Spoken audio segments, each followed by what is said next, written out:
Morning student. आज हम लोग अल्कालाइन अर्थ मेटल के नेक्स्ट वाले पार्ट पे बढ़ते हैं। इसके पहले वाले क्लास में हम लोग फिजिकल प्रॉपर्टीज के बारे में डिस्कस किए थे। आज इसके केमिकल प्रॉपर्टीज के बारे में बात करेंगे। अगर किसी एक ग्रुप के प्रॉपर्टीज के बारे में आप अच्छे से पढ़ें तो बाकी दूसरे ग्रुप में बिल्कुल उसी तरीके का ट्रेंड बनता है। यानी कि सिर्फ आपको अगर कहीं एक्सेप्शनल पार्ट आता है तो उस पर कंसंट्रेट करने का जरूरत है। जैसे यहाँ पर भी केमिकल प्रॉपर्टीज में अल्कालाइन अर्थ मेटल के बारे में पढ़ते हैं। ग्रुप सेकेंड एलिमेंट में beryllium, magnesium, calcium, strontium, barium और रेडियम है। ये रेडियम रेडियो एक्टिव एलिमेंट है, तो इसके बारे में यहाँ हम लोग स्टडी नहीं करेंगे। रेडियो एक्टिव सब्सटेंस को छोड़ देते हैं। फर्स्ट ग्रुप में फ्रेंशियम को छोड़ दिए थे और उसी तरह से आगे जब हम लोग पी ब्लॉक में पढ़ेंगे तो अगर कोई रेडियो एक्टिव एलिमेंट है तो उसे भी छोड़ देते हैं। अब ये इतना पार्ट रह गया।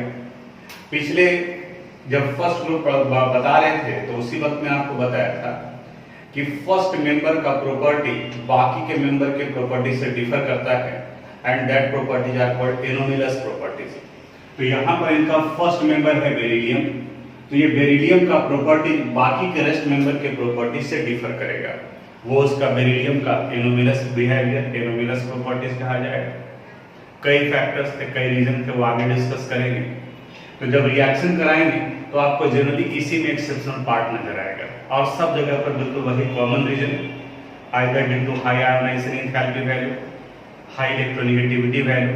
तो हाई आयोनाइजेशन एंथैल्पी और high electronegativity value non metallic behaviour की तरफ इसको शिफ्ट करता है। यानी कि बाकी के मेंबर जहां आयोनिक बॉन्ड बनाते हैं, बेरिलियम कोवेलेंट बॉन्ड का फॉर्मेशन करता है, क्योंकि आयोनिक बॉन्ड के लिए इलेक्ट्रॉन का निकलना जरूरी है और इनका आयोनाइजेशन एंथैल्पी वैल्यू ज्यादा है, तो यहां से इलेक्ट्रॉन निकालने के लिए ज्यादा एनर्जी का जरूरत पड़ेगा, इसलिए ये कोवेलेंट बॉन्ड को प्रेफर करते हैं। पहला केमिकल प्रॉपर्टीज आप याद कीजिए, रिएक्टिविटी टुवर्ड्स एयर या रिएक्टिविटी टुवर्ड्स ऑक्सीजन।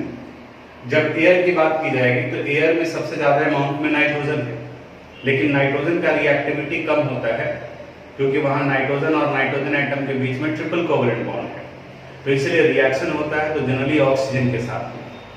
अगर हम लोग सेकेंड ग्रुप एलिमेंट को M से रिप्रेजेंट करते हैं, M हो गया मेटल, ये सारे एलिमेंट को रिप्रेजेंट करता है और इनका रिएक्शन अगर ऑक्सीजन के साथ कराते हैं तो it result the formation of metal oxide. यहाँ ऑक्सीजन 2 है, बैलेंस करने के लिए जगह पर 2 लगाएंगे।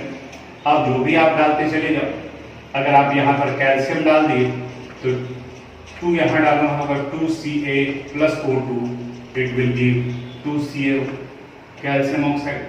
अगर मैग्नीशियम यूज करते हैं तो मैग्नीशियम ऑक्साइड होगा। तो नॉर्मल कंडीशंस में ये मेटल ऑक्सीजन के साथ रिएक्ट कर मेटेलिक ऑक्साइड का फॉर्मेशन करते हैं और इनका ये मेटेलिक ऑक्साइड बेसिक नेचर का होता है, अल्कलाइन नेचर होता है। लेकिन ये बेरिलियम और मैग्नीशियम नॉर्मल कंडीशन में रिएक्ट नहीं करते, इन्हें रिएक्ट कराने के लिए हीट करना पड़ता है, यानी कि मैग्नीशियम भी फॉर्म करेंगे। और अगर आपके स्कूल में डिमोन्स्ट्रेट करके अंडर 10th क्लास तक के बच्चे को दिखाया जाता है, ये मैग्नीशियम रिबन को बर्न करते हैं हम लोग मैच स्टिक से या फ्लेम पर आप जलाते हैं जैसे ही, तो ये बिल्कुल तेज लाइट करता है और इसके इस प्रॉपर्टीज का यूज पटाखा बनाने में किया जाता है, इसके लाइट देने की प्रॉपर्टीज है। यानी कि बिल्कुल एकदम ब्राइट लाइट का फॉर्मेशन करता है चलने के बाद में। डैजलिंग फ्लैश लाइट आप बुक पढ़े होंगे तो वहां पर टर्म दिया है, but not directly react, it Burns on heating. जब इसे हम लोग हीट करते हैं तब ये रिएक्ट करता है। इनके ऑक्साइड्स भी अल्कलाइन नेचर के हैं और अगर इन्हें आप वाटर में डिसॉल्व करते हो तो वाटर में डिसॉल्व कर ये कॉरस्पॉन्डिंग हाइड्रोक्साइड का फॉर्मेशन करते हैं, यानी कि MaOH। अगर इसकी जगह पर कैल्शियम ऑक्साइड लेते हो तो कैल्शियम ऑक्साइड आगे भी ये रिएक्शन यूज होगा, it result the formation of calcium hydroxide.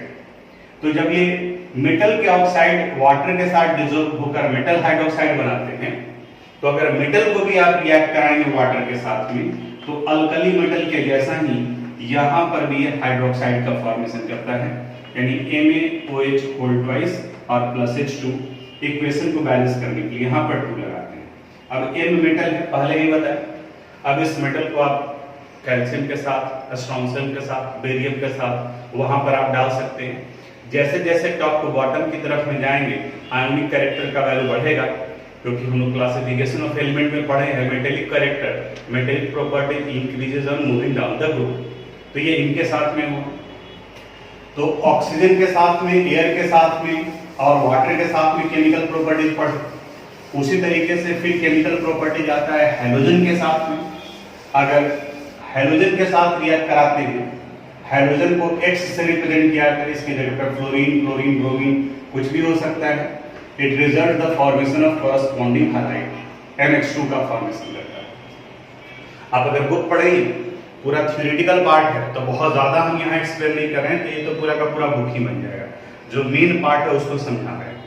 आप बुक अगर देखेंगे तो वहीं बेरिलियम के बारे में डिस्कस किया है कि बेरिलियम हैलोजन के साथ, स्पेशली क्लोरीन के साथ रिएक्ट कर कोवेलेंट हैलाइड का फॉर्मेशन करता है, जबकि बाकी के केसेस में आयोनिक हैलाइड बनते हैं। रीजन तो अभी ही बताया, क्योंकि इनका आयोनाइजिंग एंथैल्पी वैल्यू हाई होता है।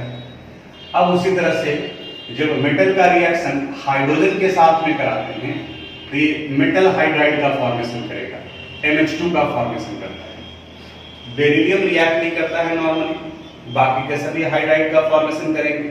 और अगर बेरिलियम को हाइड्राइड में कन्वर्ट कर रहे हैं, तब उस कंडीशन में हम लोग strongest reducing agent lithium aluminium hydride का यूज करते हैं। ये रिड्यूसिंग एजेंट के फॉर्म में है, और इसका रिलेशन जो है आपको इक्वेशन में हम दे दिए हैं। तो ये इनका जनरल केमिकल प्रॉपर्टीज से रिलेटेड था। आपको क्या चाहिए, जैसे ही केमिकल रिएक्टिविटी कंप्लीट हुआ, तो कोई एक मेटल इस तरीके से ऐसे लिख लो और खुद से कर कोशिश कंप्लीट करने का कि अगर ये ऑक्सीजन के साथ रिएक्ट करते हैं तो क्या बनाता है, अगर ये वाटर के साथ रिएक्ट करते हैं तो किसका फॉर्मेशन करता है, अगर ये हाइड्रोजन के साथ रिएक्ट करते हैं तो किसका फॉर्मेशन करता है, अगर ये हाइड्रोजन के साथ रिएक्ट करते हैं तो किसका फॉर्मेशन करता है। तो सारा पार्ट डिस्कस किया हुआ है, और एक जगह जैसे ही पेज पर आपको ये रिएक्शन दिखाई देगा तो याद हो जाएगा। जैसे अगर मान लीजिए कि हम यहाँ मेटल के ऑक्सीजन के साथ रिएक्शन कराए, तो ये मेटेलिक ऑक्साइड का फॉर्मेशन किया, ये लिख दिए। अब अगर कुछ एक्सेप्शनल पार्ट है तो उसको आप यहाँ लिख सकते हैं। जैसे एक्सेप्शनल पार्ट में यहाँ आप लिख सकते हो इस तरीके से, beryllium and magnesium react on heating. कुछ भी आप शॉर्ट में भी लिख सकते हैं, रिएक्ट ऑन हीटिंग। हीट की जगह पे ये ट्रायंगल का साइन दे दिए, क्योंकि आप लिखे हैं तो आपको समझ में आ जाएगा कि यहाँ ट्रायंगल किसको रिप्रेजेंट कर रहे हैं। तो ये इस इक्वेशन का समराइज्ड पार्ट हो गया। उसी तरह से बाकी को भी आप नोट करोगे। तो ये इनके जनरल केमिकल रिएक्टिविटी से रिलेटेड। अब हम लोग बेरिलियम के एनोमलस बिहेवियर के बारे में बात करते हैं। पहले ही बताया, सब जगह पे रीजन वही आएगा। टॉप टू बॉटम जाने पर atomic and ionic radius increase करता है, तो बेरिलियम का साइज बाकी के रेस्ट मेंबर के साइज से छोटा होगा। इलेक्ट्रॉनिक कन्फिगरेशन अगर देखेंगे तो बेरिलियम का लास्ट इलेक्ट्रॉन सेकंड ऑर्बिट में इंटर करता है, और सेकंड ऑर्बिट में सिर्फ S और P होते हैं, यानी कि D नहीं होता है। तो इनका D ऑर्बिटल भी नहीं, इनके पास में D सबसेल नहीं है। अब उस D सबसेल की वजह से ये अपने वैलेंसी को एक्सटेंड नहीं कर पाता, जो कि हम लोग केमिकल बॉन्डिंग के हाइब्रिडाइजेशन में डिस्कस किए थे कि PCl5 का फॉर्मेशन तो होगा लेकिन NCl5 नहीं होगा, क्योंकि नाइट्रोजन अपना 5 अनपेयर्ड इलेक्ट्रॉन नहीं बना सकता है। तो उसी तरह से बेरिलियम भी आगे एक्सटेंड नहीं कर पाएगा, उससे भी रिलेटेड एक प्रॉपर्टी जाएगा यहाँ पर। उसके बाद में इनका इलेक्ट्रोनेगेटिविटी वैल्यू ज्यादा होता है, आयोनाइजेशन एंथैल्पी का वैल्यू ज्यादा होता है। तो कई केसेस में जो सबसे पहला इंपॉर्टेंट एनोमलस बिहेवियर है कि अल्कलाइन अर्थ मेटल के कंपाउंड्स आयोनिक नेचर के होते हैं, बट बेरिलियम के most of the compounds covalent nature का होता है, और इसके पीछे का रीजन इनका हाई आयोनाइजेशन एंथैल्पी है। तो अपने बाकी के मेंबर्स इनका ये प्रॉपर्टीज डिफर कर रहा है। फिर सेकेंड प्रॉपर्टी इनके बारे में दिया गया, इनके ऑक्साइड्स को लेकर के। मेटल के ऑक्साइड जनरली अल्कलाइन नेचर का होता है, non metallic oxides acidic nature के होते हैं। तो सेकेंड ग्रुप एलिमेंट के ऑक्साइड्स अल्कलाइन नेचर का होगा, they dissolve in water to form alkali. लेकिन अगर बेरिलियम को हम लोग देखें तो बेरिलियम के ऑक्साइड्स एम्फोटेरिक बिहेवियर शो करता है। एम्फोटेरिक उन्हें कहा जाता है जिनमें एसिडिक और बेसिक दोनों प्रॉपर्टी आता है, उन्हें एम्फोटेरिक कहते हैं। तो ये एसिड की तरह भी बिहेव करता है और बेस की तरह भी बिहेव करता है। और इस एम्फोटेरिक का एग्जांपल पी ब्लॉक में आपको एक्सप्लेन करेंगे। एल्युमिनियम का ऑक्साइड भी एम्फोटेरिक बिहेवियर शो करता है, वो उस जगह पर आएंगे हम लोग। फिर एक तो यहाँ इनके कोवेलेंट नेचर के बारे में हो गया, दूसरा इनके एम्फोटेरिक बिहेवियर के बारे में। और थर्ड प्रॉपर्टीज इनके डी ऑर्बिटल से रिलेटेड है कि बाकी के मेंबर के पास में वैकेंट डी ऑर्बिटल है तो अपने कोऑर्डिनेशन नंबर के वैल्यू को एक्सटेंड कर सकता है। कोऑर्डिनेशन नंबर ये टर्म है, 12th क्लास में कोऑर्डिनेशन कंपाउंड में आप पढ़ोगे। थोड़ा सा समझाने के लिए बताते हैं कि अगर किसी एटम को दूसरे जितने नंबर ऑफ एटम सराउंड करते हैं, इनके साथ में जुड़े होते हैं, वो उसका कोऑर्डिनेशन नंबर कहा जाता है। जैसे यहाँ इस m को 4a सराउंड कर रहा है तो इस m का कोऑर्डिनेशन नंबर वैल्यू 4 हो गया। अब किसका कितना कोऑर्डिनेशन नंबर वैल्यू होगा ये कई फैक्टर पर डिपेंड करता है। तो यहाँ पर एक डी ऑर्बिटल का कंसेप्ट भी आ रहा है कि जिसकी वजह से दूसरे लिगेंड इसके पास अप्रोच नहीं कर पाते हैं। अब लिगेंड क्या है ये 12th क्लास में आएगा, तो सिर्फ इस पॉइंट को आप ध्यान रखना। अब फिर एक चीज और याद करो, आप डायगोनल रिलेशनशिप पढ़े थे हम लोग, यानी कि उनका प्रॉपर्टीज अपने बगल वाले एलिमेंट के प्रॉपर्टी से मैच करता है। तो यहाँ ये बेरिलियम हो गया, मैग्नीशियम हो गया, कैल्शियम हो गया, और इसके बगल में बोरॉन होता है, एल्युमिनियम होता है, गैलियम होता है। तो इस बेरिलियम और इस एल्युमिनियम का साइज, एटॉमिक आयनिक साइज ऑलमोस्ट आइडेंटिकल होता है। जैसे कि हम लोग सोडियम और मैग्नीशियम, लिथियम और मैग्नीशियम के केस में पढ़े थे, लिथियम, सोडियम, पोटासियम। तो इस लिथियम और मैग्नीशियम का प्रॉपर्टी यानी जिस कंसेप्ट का यूज यहाँ किए थे वही कंसेप्ट का यूज बेरिलियम और एल्युमिनियम के केस में होता है, और इस रिलेशन को डायगोनल रिलेशन कहा जाता है। अब कौन कौन सा प्रॉपर्टी आएगा उसमें से इंपॉर्टेंट ये हो गया कि बेरिलियम और मैग्नीशियम दोनों प्रोटेक्टिव ऑक्साइड का फॉर्मेशन करते हैं, जिसकी वजह से नॉर्मल कंडीशन में एसिड और अल्कली से रिएक्ट नहीं करता है। दूसरा पॉइंट, बेरिलियम और एल्युमिनियम इन दोनों के ऑक्साइड एम्फोटेरिक बिहेवियर शो करते हैं, एम्फोटेरिक नेचर का होता है। उसके बाद बेरिलियम और एल्युमिनियम ये दोनों कॉम्प्लेक्स कंपाउंड का फॉर्मेशन करते हैं। तो ये कुछ एक प्रॉपर्टीज था जो बेरिलियम का एल्युमिनियम से मैच कर रहा था, इन्हें डायगोनल रिलेशनशिप कहा जाता है। अब इसके बाद में हम लोग को कैल्शियम के कुछ इंपॉर्टेंट कंपाउंड्स के बारे में पढ़ना है। अब हम लोग कैल्शियम के कुछ इंपॉर्टेंट कंपाउंड्स के बारे में बात करते हैं। इनमें से जो इंपॉर्टेंट कंपाउंड्स हम लोग को पढ़ना है, इस तरह कैसे अल्कली मेटल में सोडियम के कंपाउंड के बारे में पढ़े थे, उसी तरह से यहाँ पर कैल्शियम के कंपाउंड के बारे में पढ़ना है। कैल्शियम का फर्स्ट कंपाउंड है कैल्शियम ऑक्साइड। इसे हम लोग क्विक लाइन करते हैं और ये मार्केट में चूना के नाम से आता है। यानी कि आप मार्केट में चूना खरीदने जाएंगे तो एक्चुअली वो कैल्शियम ऑक्साइड होगा। इनका प्रिपरेशन मैन्युफैक्चरिंग लाइमस्टोन से किया जाता है। लाइमस्टोन का फार्मूला हो गया CaCO3। जब इस CaCO3 को स्ट्रांगली हीट करते हैं तो इनमें डिकम्पोजिशन होता है और ये डिकम्पोज कर कैल्शियम ऑक्साइड और कार्बन डाइऑक्साइड का फॉर्मेशन करते हैं। इक्विलिब्रियम चैप्टर हम लोग पढ़ेंगे तो ये डबल एरो इंडिकेट कर रहा है रिवर्सिबल रिएक्शन को, अंडर 10th क्लास में भी आप पढ़े होंगे। यानी कि रिएक्टेंट प्रोडक्ट में कन्वर्ट कर रहा है और प्रोडक्ट भी रिएक्टेंट में कन्वर्ट करेगा। लेकिन अगर हम चाहते हैं कि सिर्फ प्रोडक्ट बने, रिएक्टेंट में उनका कन्वर्सन जो कम हो, तो उसके लिए किसी एक प्रोडक्ट को जैसे जैसे ये बन रहा है उसे हम लोग बाहर निकालते चले जाते हैं, यानी कि रिमूव करते जाते हैं। तो एक प्रिंसिपल आएगा ली चैटलियर्स प्रिंसिपल, इक्विलिब्रियम चैप्टर में बिल्कुल कॉमन है, वहां डिस्कस करेंगे इसके बारे में। तो इस CO2 को रिमूव करने की वजह से सिर्फ कैल्शियम कार्बोनेट फॉरवर्ड डायरेक्शन में डिकम्पोज करता जाएगा। तो आप देखेंगे PDF तो वहां पर ये पॉइंट लिखवाया हुआ है कि जैसे जैसे कार्बन डाइऑक्साइड बनता है उसको हम लोग रिमूव करते जाते हैं ताकि equilibrium chemical reaction backward direction में शिफ्ट न करे। ये कैल्शियम ऑक्साइड्स को क्लोजली पैक्ड करना जरूरी है। अभी तो आप नहीं देखते होंगे कि चूना वगैरह का घर में इस्तेमाल होता है, बहुत कम ही है। नहीं तो पहले दिवाली वगैरह के टाइम में जनरली लोग चूना ही लाते थे पुताई करने के लिए, और कई बार में लाने पर वो पत्थर जैसा होता था। ऐसे आप जनरली अगर क्विकलाइन को वाटर में डालोगे तो एक्सोथर्मिक रिएक्शन शो करता है, यानी पूरा का पूरा कंटेनर का पानी जो वो खौलने लगेगा। लेकिन जहां पर वो मॉइस्चर एब्जॉर्ब कर चुका है, उसका पैकेजिंग प्रॉपर तरीके से नहीं हुआ है, तो उस कंडीशन में वो स्टोन में कन्वर्ट कर चुका होता है। होता क्या है कि अगर आप खुले में छोड़ दिए हैं या उनका पैकेजिंग प्रॉपर तरीके से नहीं है तो एटमॉस्फेयर से ये मॉइस्चर एब्जॉर्ब कर कैल्शियम हाइड्रोक्साइड में कन्वर्ट कर जाता है। और चूंकि एटमॉस्फेयर में कार्बन डाइऑक्साइड भी है तो ये भी कार्बन डाइऑक्साइड एब्जॉर्ब कर सकता है, कैल्शियम ऑक्साइड भी कार्बन डाइऑक्साइड एब्जॉर्ब करते हैं, और ये कन्वर्ट कर जाता है कैल्शियम कार्बोनेट में, जिसे हम लोग कहते हैं कि अब ये पत्थर बन गया। इस कैल्शियम ऑक्साइड को इसलिए इसे प्रॉपर पैकेजिंग किया जाता है, यानी कि सील किया जाता है, अदरवाइज ये लाइमस्टोन में कन्वर्ट कर जाएगा, पत्थर बन जाएगा। फिर आप उसको पानी में डालोगे तो एक्सोथर्मिक रिएक्शन शो नहीं करेगा। आगे जब आप मेटलर्जी पढ़ेंगे या फिर 10th क्लास में थोड़ा सा पढ़े होगे आप आयरन के एक्सट्रैक्शन में, तो ब्लास्ट फर्नेस में लाइमस्टोन डालते हैं, तो लाइमस्टोन डिकम्पोज कर कैल्शियम ऑक्साइड का फॉर्मेशन करता है, और ये कैल्शियम ऑक्साइड वहां प्रेजेंट इंप्यूरिटीज SiO2 के साथ रिएक्ट कर कैल्शियम सिलिकेट का फॉर्मेशन करता है।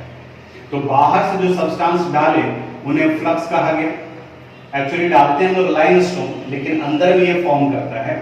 जो इंप्यूरिटीज होता है उसे गैंग कहा जाता है, गैंग इंप्यूरिटीज को कहते हैं, और इनके कॉम्बिनेशन से ये स्लैग का फॉर्मेशन होता है। तो इस तरीके से अगर हम लोग देखें तो कैल्शियम ऑक्साइड का वाइड एप्लीकेशंस है, अलग अलग तरीके से इसको यूज करते हैं। इसी कैल्शियम ऑक्साइड से जुड़ा हुआ दूसरा पार्ट है कैल्शियम हाइड्रोक्साइड। कैल्शियम हाइड्रोक्साइड को स्लेक्ड लाइन कहा जाता है। स्लेक्ड यानी कि जो मॉइस्चर एब्जॉर्ब कर चुका है। तो इसमें वही रिएक्शन, कैल्शियम ऑक्साइड में कैलकुलेटेड अमाउंट ऑफ वाटर डालते हैं और ये वाटर को एब्जॉर्ब कर कन्वर्ट कर जाता है कैल्शियम हाइड्रोक्साइड में, जिन्हें स्लेक्ड लाइन कहा जाता है। अब ये स्लेक्ड लाइन अगर एब्जॉर्ब किया तो बिल्कुल सॉलिड फॉर्म में होंगे, लेकिन अगर कैल्शियम ऑक्साइड को आप वाटर में डाले हैं तब उस कंडीशन में एक्वस फॉर्म में होगा। इस प्रोसेस को यानी कि addition of water, calculated amount of water in quick lime to form slaked lime is called slaking of lime. तो ये टर्म भी एक इंपॉर्टेंट हो गया, स्लेकिंग ऑफ लाइन, यानी कि लाइन को सिलेक्ट करने के फिनोमेनन को स्लेकिंग ऑफ लाइन कहा जाता है, और ये वाटर ऐड करने पर होता है। ये स्पेरिंगली सॉल्युबल है वाटर में। अगर कैल्शियम हाइड्रोक्साइड को, एक्चुअली ये बना है वाटर से, आप कैल्शियम ऑक्साइड भी ले सकते हैं, वाटर में आप डिसॉल्व करेंगे, डालेंगे तो ये नीचे बॉटम में बैठ जाएगा, ये इस तरीके से। ध्यान से समझना। आप नाम सुने होंगे लाइम वाटर का, उसके बारे में बता रहे हैं। ये अपर पार्ट बिल्कुल ट्रांसपेरेंट रहेगा, लेकिन अब ये नॉर्मल वाटर नहीं रहा, इसमें कैल्शियम हाइड्रोक्साइड के कुछ पार्ट डिसॉल्व हो चुके हैं। तो जो अपर ट्रांसपेरेंट पार्ट है इसे फिल्टर करके हम लोग बाहर निकाल लेते हैं, और इन्हें कहा जाता है लाइन वाटर। ये हो गया लाइन वाटर। और ये जो नीचे में व्हाइट व्हाइट पार्ट बचा हुआ बैठा हुआ रह गया, जो सस्पेंशन होता है, इन्हें कहा जाता है milk of line. Milk of line यानी कि चूने का दूध। व्हाइट है इसलिए मिल्की कलर अपीयरेंस दे रहा है, और ये लाइन वाटर यानी कि बिल्कुल वाटर नहीं है, इसमें डिसॉल्व्ड है कैल्शियम हाइड्रोक्साइड। ये डायग्राम आप पीडीएफ बनाते वक्त में जब पीडीएफ लिख रहे हैं तो उस वक्त में इसको ड्रॉ कर लीजिएगा, ताकि आपको पता चले कि लाइन वाटर अपर ट्रांसपेरेंट पार्ट हो गया और नीचे में मिल्क ऑफ लाइन है। इस लाइन वाटर का, जिनका कंपोजिशन कैल्शियम हाइड्रोक्साइड ही है, लैब में यूज करते हैं हम लोग कार्बन डाइऑक्साइड गैस को आइडेंटिफाई करने के लिए। यानी कि आपको पता नहीं कि वो ऑक्सीजन है, नाइट्रोजन है या कार्बन डाइऑक्साइड है, तो वैसे कंडीशंस में हम लोग लाइन वाटर यूज करते हैं। लाइन वाटर कलरलेस होता है, अपर पार्ट कलरलेस है। जब इस लाइन वाटर में कार्बन डाइऑक्साइड गैस को पास कराते हैं तो लाइन वाटर का कलर मिल्की हो जाता है, and it is due to the formation of water insoluble calcium carbonate. ये वाटर में डिसॉल्व नहीं होता है, तो जो डिसॉल्व नहीं होगा वो दिखेगा, तो आपका पूरा सॉल्यूशन यानी कि जो टेस्ट ट्यूब में या किसी कंटेनर में आप रिएक्शन करा रहे हैं वो मिल्की कलर का हो गया। लेकिन कहा जाता है कि आप ध्यान दीजिएगा, नहीं तो हो सकता है कि जो मिल्की कलर अपीयर हुआ हो वो कुछ समय के बाद में डिसअपीयर हो जाए। अब ऐसा कैसे हो सकता है? ये कैल्शियम कार्बोनेट जो यहां बना है CaCO3+H2, अगर आप एक्सेस अमाउंट में कार्बन डाइऑक्साइड डाल रहे हैं, यानी रिएक्शन के बाद में भी आप डाल रहे हैं कार्बन डाइऑक्साइड, तब उस कंडीशन में ये कैल्शियम हाइड्रोजन कार्बोनेट का फॉर्मेशन कर देता है। इसे कैल्शियम बाइकार्बोनेट भी कहते हैं, और ये calcium bicarbonate water soluble nature का होता है, यानी कि जहां पर ये वाटर में इनसॉल्युबल था अब ये वाटर में डिसॉल्व हो गया। तब जैसे ये वाटर में डिसॉल्व होगा, जो पहले इसका मिल्की कलर आ रहा था, जो व्हाइट दिख रहा था, अब फिर से ये कलरलेस हो जाएगा। अब फिर से उस कंडीशन में ये कलरलेस हो जाएगा। तो यहां मिल्की कलर, जादूगर वगैरह लोग भी इसका इस्तेमाल करते हैं। पहले ट्रांसपेरेंट था, कार्बन डाइऑक्साइड डाले मिल्की कलर हो गया, फिर उसी गैस को डाले तो फिर ये कलरलेस हो गया। तो जादू तो इसी को कहा जाता है। जो नॉर्मली दिख रहा है कि ट्रांसपेरेंट, फूंक मारे कार्बन डाइऑक्साइड यहां से डाले वो मिल्की कलर का हो गया, फिर फूंक मारे अब वो फिर जो डिसअपियर हो गया, तो ये जादू हो गया यहाँ पर। इस कैल्शियम हाइड्रोक्साइड में डिसइंफेक्टेंट प्रॉपर्टी पाया जाता है और इस डिसइंफेक्टेंट प्रॉपर्टी की वजह से चूने से पुचाड़ा किया जाता था, यानी कि जिन्हें हम लोग लाइम वॉश भी करते हैं, चूने से पुताई करना होता है, तो वहां पे व्हाइट वॉशिंग में इस्तेमाल किया जाता था, लाइम वॉशिंग भी कहा जाता है। इसके डिसइंफेक्टेंट प्रॉपर्टीज की वजह से यूज करते थे। बाकी का कुछ और इंपॉर्टेंट यूज है वो हम आपको लिखवा चुके हैं। इसके बाद में फिर है calcium carbonate. Calcium carbonate limestone को कहा जाता है। ये नेचर में पाए जाते हैं in the form of marble, marble के फॉर्म में पाया जाता है, लाइमस्टोन के फॉर्म में पाया जाता है। और अभी हम लोग देखें कि कैल्शियम ऑक्साइड और कार्बन डाइऑक्साइड रिएक्ट कर लाइमस्टोन का फॉर्मेशन करता है। लैब में कार्बोनेट को डिटेक्ट करने के लिए इसमें एसिड डालते हैं। अब जैसे ही एसिड डालते हैं, जैसे हाइड्रोक्लोरिक एसिड डाले, तब उस कंडीशन में ये कॉरस्पॉन्डिंग साल्ट का फॉर्मेशन करता है, वाटर का फॉर्मेशन होगा और कार्बन डाइऑक्साइड गैस बाहर निकलेगा। इक्वेशन हम बैलेंस नहीं कर रहे हैं। अब ये कार्बन डाइऑक्साइड को लाइम वाटर से हम लोग आइडेंटिफाई कर लेंगे। तो जो केमिकल सब्सटेंस एसिड डालने पर कार्बन डाइऑक्साइड गैस लिबरेट कर रहा है, तो चांसेस बनता है कि उसमें कार्बोनेट आयन होंगे, यानी कि वो मेटल का कार्बोनेट हो सकता है। तो ये कार्बोनेट को डिटेक्ट करने के लिए इस्तेमाल करते हैं। अब इस कैल्शियम कार्बोनेट का यूज दूसरे सब्सटेंस में, यानी कैल्शियम ऑक्साइड बना सकते हैं, इसका कैल्शियम हाइड्रोक्साइड में इसे कन्वर्ट कर सकते हैं। अब इसके बाद में आते हैं लास्ट पर, कैल्शियम सल्फेट हेमी हाइड्रेट कहा जाता है। हेमी का मतलब हाफ होता है, तो इसमें हाफ वाटर ऑफ क्रिस्टलाइजेशन है, इसलिए इसे हेमी हाइड्रेट कहा जाता है। कॉमनली इसे प्लास्टर ऑफ पेरिस कहा जाता है, यानी कि पीओपी। और इनके प्रिपरेशन के लिए हम लोग जिप्सम यूज करते हैं, CaSO4.2H2O, ये जिप्सम हो गया। अब देखो जिप्सम और प्लास्टर ऑफ पेरिस में फर्क क्या है, वाटर ऑफ क्रिस्टलाइजेशन का, यानी कि इसे एक फिक्स्ड टेम्परेचर पर हीट करते हैं, then it loses its water of crystallization, half H2O रह जाता है, और यहाँ 1.5 H2O करेंगे। अब बैलेंस करने के लिए इसको 2 से मल्टीप्लाई कर दोगे तो ये 1 हो जाएगा और ये 3 हो जाएगा। उस तरीके से भी आप देखेंगे तो बुक में इक्वेशन दिया हुआ है, लेकिन एक खास बात यहाँ ये दिया हुआ है इसके टेम्परेचर को लेकर के। अगर आप हीट ज्यादा कर रहे हैं, then it loses its all water of crystallization and form anhydrous calcium sulfate, और इस anhydrous calcium sulfate को dead burnt plaster कहा जाता है, यानी कि अब ये डेड हो गया। जैसे याद करो सोडियम कार्बोनेट के केस में हम लोग पढ़े थे कि Na2CO3.10H2O, इसे हम लोग वॉशिंग सोडा यानी कि सोडियम कार्बोनेट कहते हैं, लेकिन अगर इसके वाटर ऑफ क्रिस्टलाइजेशन को रिमूव कर दें तो इन्हें सोडा एस कहा जाता है, यानी कि अब ये राख हो गया। उसी तरह से CaSO4.12H2O ये प्लास्टर ऑफ पेरिस है, लेकिन अगर इसके इस हाफ H2O को हम रिमूव कर दें, हटा दें, हीट करके इसे बाहर कर दें, तो अनहाइड्रस कैल्शियम सल्फेट होगा, जिसे हम लोग डेड बर्न प्लास्टर कहते हैं। अब इस प्लास्टर ऑफ पेरिस के एप्लीकेशन पर आते हैं हम लोग, तो CaSO4.12H2O में एक यूनिक प्रॉपर्टी होता है कि जैसे ही इसे कैलकुलेटेड अमाउंट ऑफ वाटर के साथ मिक्स करते हैं तो थोड़ी ही देर में ये हार्ड बन जाता है, यानी कि एक्चुअली ये फिर कन्वर्ट कर जाता है किसमें, जिप्सम में कन्वर्ट कर जाता है। वाटर के साथ मिक्स किए, ये हार्ड बन गया। प्लास्टर ऑफ पेरिस का वाइड एप्लीकेशन है, आप देखते होंगे मूर्ति खरीदने के लिए आप जाते हो तो रोड के किनारे जो बेच रहा होता है वो पीओपी का ही होता है, प्लास्टर ऑफ पेरिस का, वो मिक्स करता है। आपके घर में पीओपी का इस्तेमाल किया जाता है वॉल को स्मूथ बनाने के लिए, यानी कि इसे चिकना बनाने के लिए पेंट करने के पहले इसके ऊपर में पीओपी लगाया जाता है ताकि स्मूथनेस आ सके, इसमें शाइनिंग आ सके। अगर किसी का बोन फ्रैक्चर हो गया है तो उसके ऊपर में प्लास्टर ऑफ पेरिस का लेयर लगाया जाता है।